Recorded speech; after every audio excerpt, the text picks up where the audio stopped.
Esta é a mostra de que o xadrez non é soamente un deporte. A 10ª edición de Xadrez na Rúa conseguiu superar todas as expectativas e recadar media tonelada de alimentos non perecedouros que serán destinados ao Banco de Alimentos e ao Comedor Social de San Francisco. Unha iniciativa co que a Escola Xadrez de Pontevedra busca inculcar a labor solidaria entre os máis pequenos. ¿No? Es un granito de arena, ¿no? Siempre desde nuestro inicio creo que consideramos importante inculcar y tratar de algo que no cuesta nada, pero sí por lo menos entender la realidad, ¿no? La realidad y dureza de otra gente que no puede, ¿no? Na xornada participaron máis de 300 alumnos de diferentes colexios da cidade.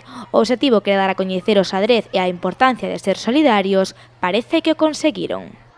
Hay que traer comida porque tenemos suerte de que nosotros tenemos comida y hay algunos que no, entonces tenemos que ayudar para que todo el mundo pues pueda comer. Porque hai moita xente que non ten os nosos recursos e que necesita iso, por iso é importante. Para que todos poidan comer e todos poidan xogar e todo. E aínda que a competitividade nunca falta, hoxe máis ca nunca. O importante é participar.